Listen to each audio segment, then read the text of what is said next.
Olá, tudo bem? Nós estamos chegando com mais um programa e eu tenho certeza que você também vai gostar desse programa. Por quê?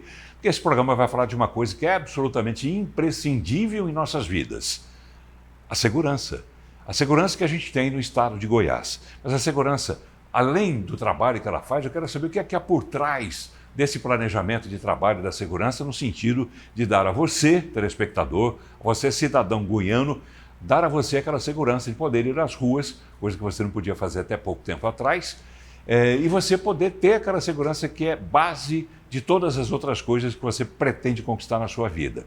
Hoje a gente vai falar de uma parte dessa segurança pública.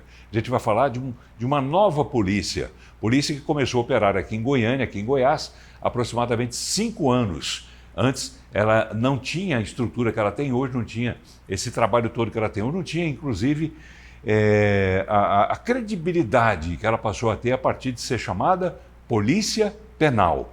Antes eram os agentes prisionais, agentes penitenciários, aquela coisa toda, que não tinha tanto, não é que não tinha tanta exigência, era o tempo, né? O tempo de antigamente não fazia tanta exigência em relação à qualificação das pessoas que nos dão segurança. Muito bem, eu faço com muito prazer esse programa, porque já fiz elogios ao comandante desse trabalho da Polícia Penal, porque ele tem demonstrado resultados que muita gente imaginava impensáveis também até pouco tempo atrás, na recuperação dos detentos. Ele cuida da segurança nos presídios e de outras coisas mais que ele vai explicar para a gente. Estou me referindo ao diretor da Polícia Penal, Josimar Pires. Tudo bem, diretor? Prazer em recebê-lo aqui. Muito obrigado, senhor Paulo, por nos receber aqui, por poder falar um pouquinho para a sua audiência sobre o trabalho da segurança pública, né? E aqui em específico um pouquinho sobre nosso trabalho com policiais penais. Eu acho legal, porque já entrevistei o senhor várias vezes, mas confesso que eu próprio, com essa mudança que houve, eu próprio fiquei com algumas dúvidas em relação a essa atuação que os senhores têm dentro da segurança. Então, eu também tenho certeza que vou aprender muito com essa entrevista, porque eu quero, além do mais, ressaltar esse trabalho firme que o senhor faz. Vamos fazer o seguinte? Eu vou já chamar o intervalo, em seguida a gente começa essa entrevista. Fique ligado.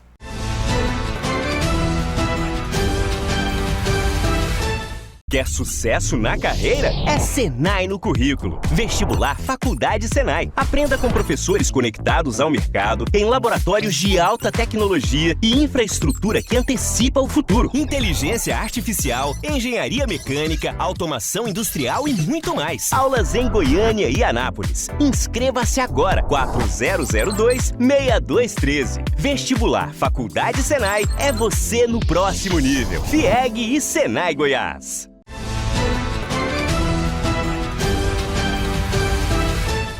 Muito bem, já estamos voltando. O programa de hoje, você e eu também, confesso, vamos aprender um pouco mais sobre o trabalho da Polícia Penal. É uma polícia nova que tem cerca de 5 anos, embora na Constituição ela já existisse, previsto que ela fosse existir desde 2019. 2021 que começou a funcionar e de lá para cá sempre no comando do nosso convidado de hoje, que é o diretor da Polícia Penal, Josimar Pires. Mais uma vez, meu agradecimento ao senhor por ter vindo, porque como eu disse já pela segunda vez e agora a terceira, eu tenho certeza que eu também vou aprender muito mais sobre essa estrutura da Polícia Penal.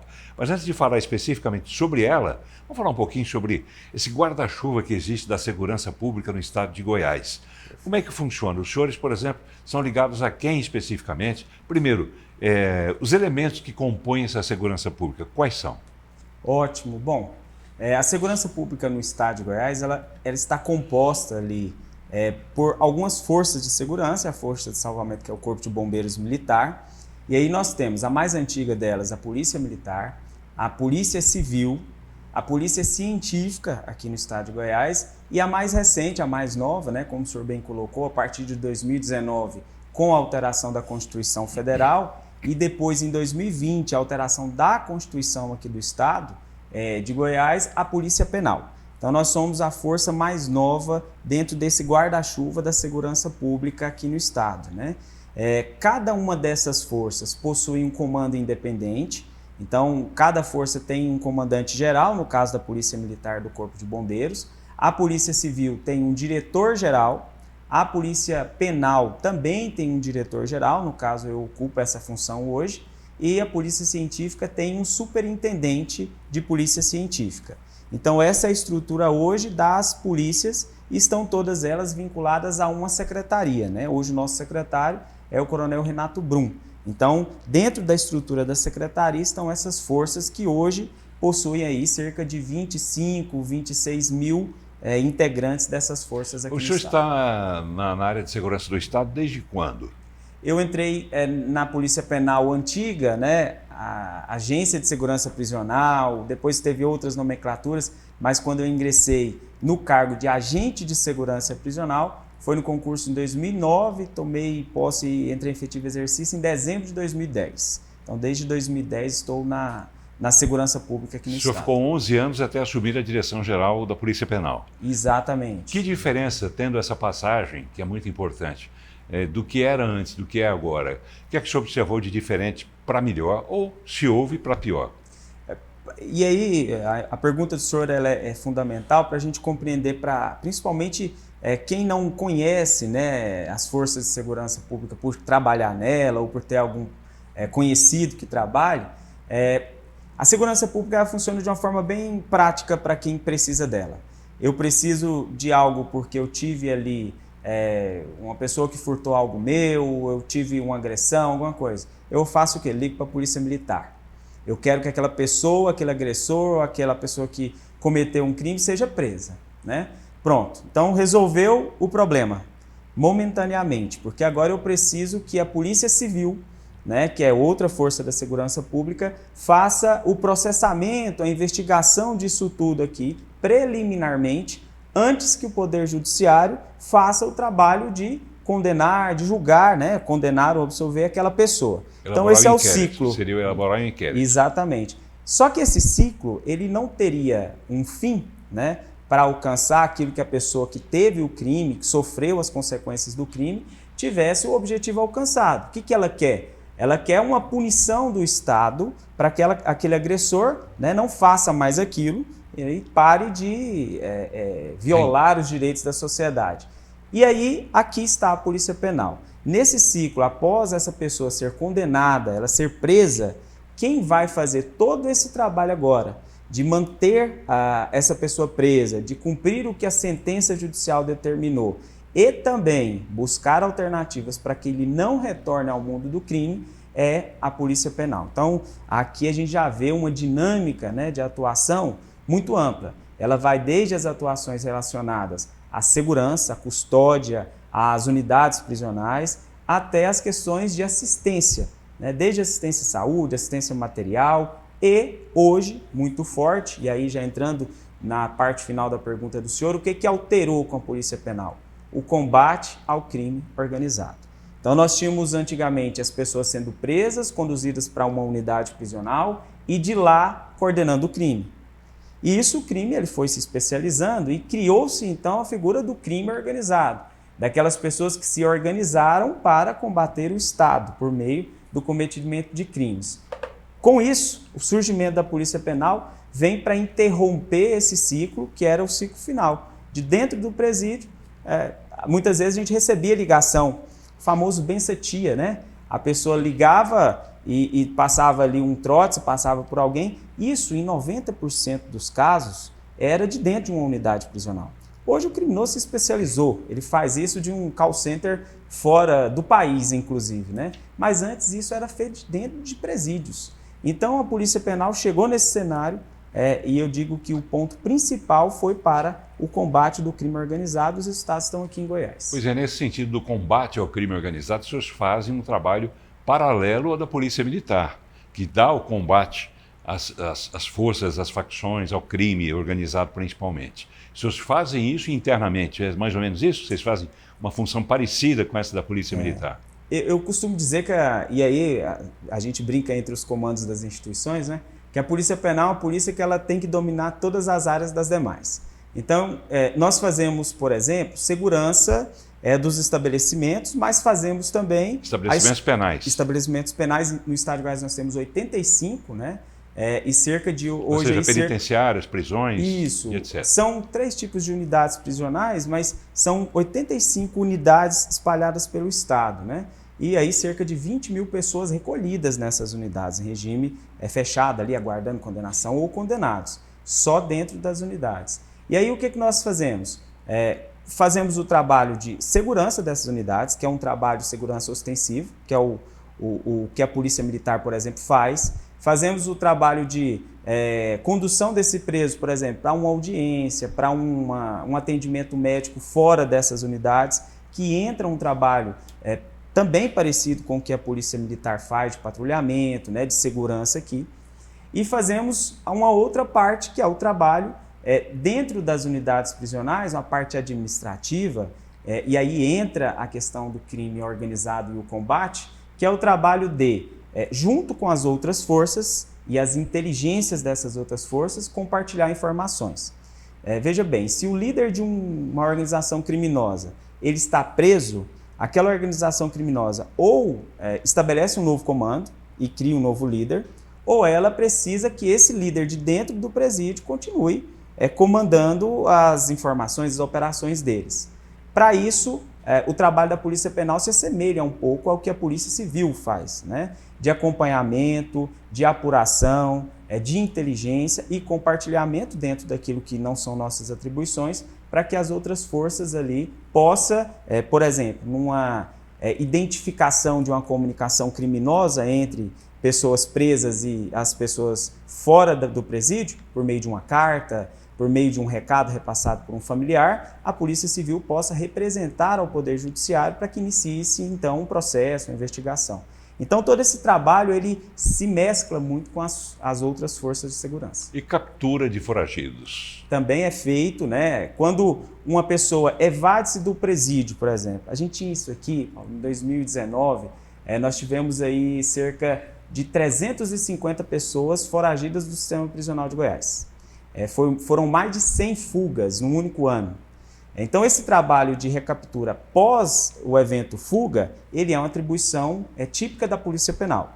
Então, todas as diligências de levantamentos, de abordagens. Então, às vezes, se acontecer um cenário desse e a Polícia Penal estiver em uma ocorrência fora dos presídios e a população identificar, ela está cumprindo esse papel que é papel da Polícia Penal, junto com outras forças, obviamente, pela integração. Então, esse trabalho de recaptura, pós-eventos de fuga, por exemplo, é um trabalho nosso. O trabalho de cumprimento de mandados de prisão, por exemplo, nos contextos onde o preso está com tornozeleira eletrônica, é feito pela Polícia Penal. O monitoramento eletrônico das pessoas com tornozeleira, né, que a gente conhece assim, o termo, usando tornozeleira, a pessoa que está com tornozeleira. Quem faz o monitoramento dessa pessoa, o acompanhamento, tudo é a Polícia Penal. Hoje no estado nós temos 10 mil pessoas com equipamento de tornozeleira. 10 mil? 10 mil equipamentos instalados. Né? Traduza isso em sinônimos. Se isso significa o quê? Que o estado de Goiás está tendo mais segurança ou que o crime continua sendo praticado ao ponto de termos, aí, como o senhor disse, 10 mil pessoas com tornozeleiras? Perfeito. Bom, eu considerando assim alguns estudos da área mais da ciência política, ciências humanas, eu visualizo que o crime ele nunca vai acabar. O criminoso, em virtude da repressão, em virtude do controle do Estado, ele deixa de praticar crimes. Então a gente tem a redução da criminalidade. Mas o criminoso, ele existe e ele vai existir sempre. Então, quando as pessoas falam assim, mas em Goiás então tem que faccionar? Tem, obviamente. Ele não tem a mesma oportunidade que tem em São Paulo, né? Então, todo esse contexto aqui de controle das organizações criminosas que eu estou me referindo a ele, quer dizer o seguinte, o Estado hoje tem o controle das suas unidades e controla o que essas organizações criminosas, em determinado momento, tenta fazer. Então, a previsão, a antecipação do que eles vão fazer é um trabalho muito bem feito aqui no estado de Goiás pelas inteligências. Serviço de inteligência. Por isso que a gente não tem o número de crimes aumentando, né? Então, nós controlamos dentro dos presídios, conseguimos, por exemplo, o senhor tem uma ideia, no ano de 2022, nós tivemos 30 prisões de advogados no estado, quase 30, foram 26 precisamente, de advogados no estado de Goiás, que eram pessoas que levavam informações do crime fora da unidade para os presos dentro das nossas unidades de segurança máxima. Então, esse trabalho de levantamento, de informações, de apuração é o que impede que o crime ocorra. não só o patrulhamento, a presença ostensiva da polícia faz com que o crime reduza, né? Isso é muito bem feito na esfera ali de inteligência. Eu vou fazer uma pergunta para o senhor, até porque eu vivi aquela época em que aconteceram muitos motins, aconteceram muitas coisas ali dentro do sistema prisional. E a gente não custa nada lembrar o tal do Leonardo Pareja, que comandou uma dessas rebeliões, que culminou inclusive na prisão de pessoas, autoridades que estavam ali supostamente visitando, conhecendo o complexo e vendo como é que estava ali. Eles acabaram reféns do grupo de Leonardo Pareja. Trazendo esse fato para os dias de hoje, onde a Polícia Penal está sob seu comando, seria diferente? Não teria acontecido aquele tipo de rebelião? Ou teria ainda assim? Eu falo que o meu sonho era o Pareja estar vivo novamente, para a gente agora testar com ele, né? Faz aí, vamos tentar Seria fazer. Uma prova de fogo. Vamos fazer um estudo de caso aqui e vamos testar novamente, né? Obviamente, a segurança pública é algo que é feito, como o governador Ronaldo Caiado sempre disse, é algo artesanal, é feito todos os dias. Então, se eu disser para o senhor, nunca mais vai ocorrer uma rebelião no estado de Goiás, eu estou sendo leviano, porque há a possibilidade. O que nós temos feito no estado é um trabalho de gestão de risco muito, muito melhor do que era feito naquela época. Qual a gestão de risco de uma visita de autoridades como aquelas numa unidade prisional? Verificar se, num cenário de crise, eu consigo retirar aquelas pessoas lá de dentro, eu tenho que ter previsibilidade das minhas ações, eu tenho que tentar prever as ações do criminoso. Naquela época, nada disso foi feito. Hoje, numa visita de autoridades num complexo penitenciário como o nosso aqui, nós já tivemos vários, né? Recebemos o governador por 2 vezes no complexo, embaixadores de outros países que visitaram aqui, né?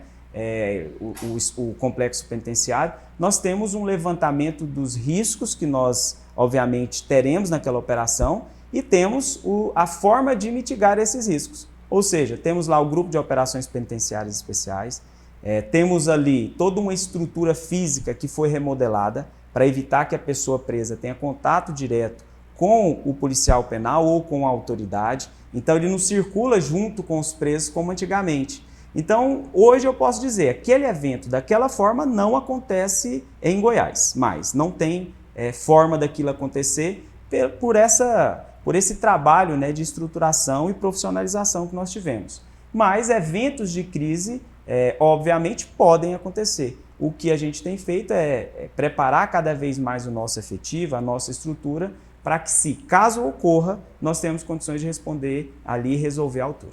Que orientação que o senhor tem do novo governador Daniel Vilela na área dessa segurança que o senhor opera, que o senhor comanda dentro do sistema de segurança pública no estado de Goiás?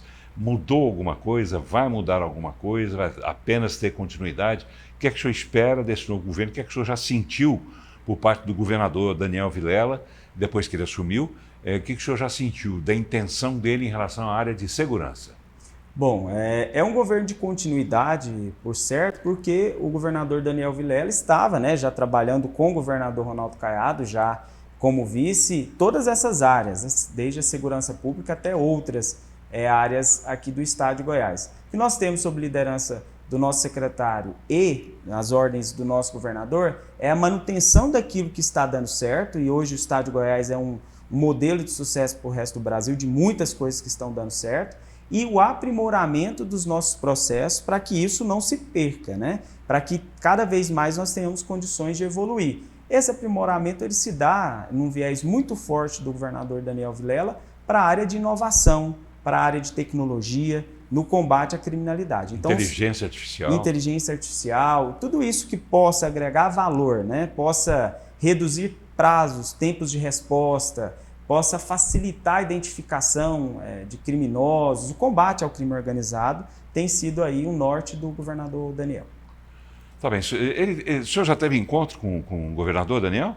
Já as primeiras passas que tiveram reunião com o governador Daniel Vilela, na primeira reunião dele com os secretários, foi com a Secretaria de Segurança Pública e todos os comandos das forças, né, essas que eu citei. Então foi assim, um norte muito forte, porque segurança pública hoje é o carro-chefe da população brasileira no que se diz respeito ao que ela espera, né, do poder público. Então, o governador Daniel Vilela tem essa noção né, e tem feito esse trabalho para manter. Qual a orientação do governo, tanto de Caiado quanto de Daniel? É pegar pesado? Como é que é? A orientação do governador sempre foi aquela, né, ou muda de estado ou muda de profissão. E sendo uma fala literal, observando essa fala, a população às vezes pensa, mas o que está sendo feito então para ele mudar de estado? Simples, o criminoso não gosta de regra, o criminoso não gosta de polícia, mas não é porque ele não gosta do policial, ele não gosta daquele que impõe regra, que impõe norma. Impor norma e impor regra é papel do Estado, goste você ou não. É papel do Estado fazer com que a sociedade tenha condições de conviver com algumas normas de relação social, de relação de convívio. E a polícia faz esse papel. Então, o criminoso que é faccionado, que é líder de organização criminosa, ele não gosta e aí ele muda de estado. Então, aqui a gente tem um poder de repressão, um poder policial muito grande. Na esfera de ou muda de profissão, ele se refere muito diretamente ao sistema penitenciário como uma oportunidade dele mudar de profissão.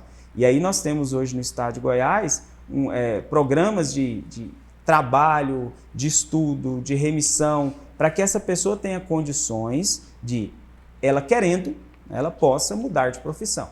Tá, esse assunto, e eu já entrevistei o senhor sobre esses assuntos, de dar ao detento a oportunidade de se ressocializar, eu vou guardar, vamos fazer o seguinte, que esse trabalho seu, que é muito bem feito, eu elogio mais uma vez aqui o senhor publicamente, eu acho que ele merece um tempo maior, e como o tempo desse programa já está se esgotando, eu convido o senhor para participar do próximo programa, claro, pode ser? Será um prazer. Para a gente falar especificamente sobre esses programas de ressocialização. Ótimo, tá? Perfeito. Enquanto isso, nós temos 2 minutos ainda para o final desse bloco, eu quero saber o seguinte, o governador Daniel Vilela enviou à Assembleia Legislativa uma proposta que faz com que as pessoas que estejam usando tornozeleira por conta de uma agressão doméstica, que essas pessoas que estão com tornozeleira paguem por isso, porque a tornozeleira ela custa um valor mensal, é isso? Sim, sim. Ele quer que os detentos não, as pessoas que estão com tornozeleira paguem por isso. E também pelo botão do pânico, no caso das mulheres, etc. Qual a sua opinião sobre isso? Bom, é muito positiva, né? Essa proposta de alteração de uma lei estadual que já existe desde 2021, ela partiu da Polícia Penal, então a proposta, a exposição de motivos partiu da Diretoria-Geral de Polícia Penal, então conheço bem a proposta. Do senhor? Isso, exatamente. Então conheço bem a proposta, nós apresentamos ao governador, ele acatou de pronto ali, e na sequência a estrutura do Estado organizou para que isso fosse encaminhado como uma proposta de alteração à Assembleia Legislativa, e nós temos lá então a possibilidade hoje, né, do Estado cobrar do agressor, quando o juiz impor como medida protetiva, né, o uso da tornozeleira. E para mim é o que vai dar certo. Já tivemos várias outras tentativas de alteração de lei para que combater a questão da violência doméstica. E algumas tiveram efetividade, outras nem tanto, e essa para mim é uma que vai ter muita efetividade.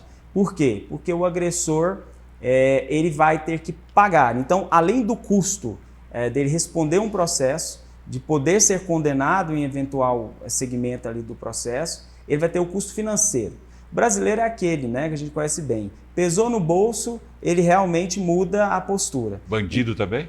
Bandido é a mesma coisa. Talvez o bandido seja muito mais adepto a isso, né? Ele não quer perder dinheiro, ele tem todo esse contexto aí da questão do dinheiro, para ele é muito importante. E o agressor, ele vai ter esse peso agora no bolso também. Me permita uma coisa, como eu ainda quero ouvir o senhor sobre esse assunto, já que o senhor teve participação direta nesse projeto, eu vou chamar um intervalo e no final, no bloco final, a gente conclui essa avaliação que eu espero do senhor, pode ser?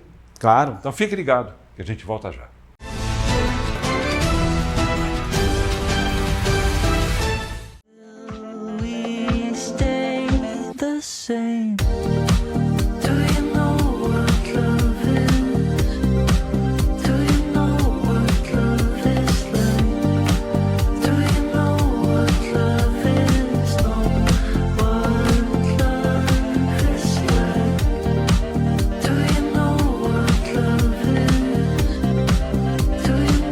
Nucleodonto, transformando sorrisos há 49 anos.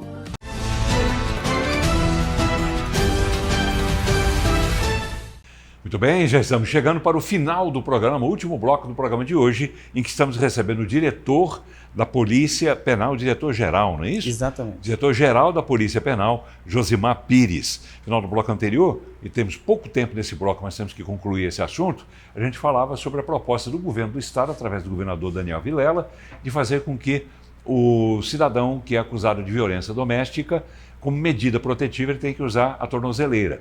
E, por essa proposta, esse mesmo cidadão teria que pagar pelo uso da tornozeleira. Algumas pessoas entendem que isso pode ser inconstitucional. O senhor que ajudou a elaborar essa proposta, como é que o senhor responde a essas pessoas? Bom, a medida protetiva ela não é uma pena imposta, né? Ela é uma alternativa que o juiz impõe ali, né? Encontra essa alternativa na lei, então a gente está falando da Lei Maria da Penha, onde o juiz, com aquelas alternativas diversas à prisão, ele impõe uma medida para aquele agressor para, primeiro, proteger a vítima, né? Aqui a gente está falando de agressores da violência doméstica, proteger a vítima e, ao mesmo tempo, garantir que o Estado tenha controle daquele indivíduo. Só no caso de violência doméstica? Só no caso da violência doméstica. Sim. Então aqui a gente não está falando de uma pena, eu não estou falando de um preso do regime semiaberto, já que condenado. O Estado deve garantir ali condições para ele cumprir pena no semiaberto, já condenado, que o Estado está cobrando o uso do equipamento dele. Nós estamos falando de uma pessoa em que o juiz deu para ele uma alternativa. Essa alternativa é, você vai ficar de tornozeleira. Descumprindo essas alternativas, ele comete um novo crime, inclusive pela legislação atual. Ele passa a responder por 2 crimes. Exato. Então, se ele está com tornozeleira e rompe a tornozeleira eletrônica, ele comete um novo crime, que é o descumprimento, né, a violação das condições da medida protetiva que para ele foi imposta. Nesse caso, a cobrança é constitucional, porque a gente não está falando de uma pessoa em cumprimento de pena. O amparo legal está onde? O amparo legal está principalmente na alteração que houve da Lei Maria da Penha, um projeto recente aí da senadora Leila, onde inclui, então, a medida protetiva monitoração eletrônica lá no rol das medidas da Lei Maria da Penha. Então, a partir daí, a cobrança, ao sentir aqui da Procuradoria-Geral do Estado e da própria Polícia Penal, é de que não há inconstitucionalidade. Então, para deixar bem claro, essa medida se aplicaria de o cidadão pagar do próprio bolso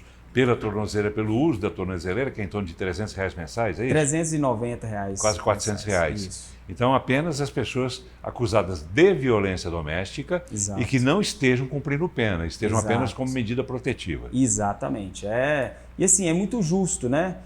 O agressor, é só ele não bater na mulher que ele não vai ter esse custo aí de quase um aluguel para a vida dele. Então, só não agride sua esposa aí, sua companheira, sua mãe, que você não vai ter esse problema.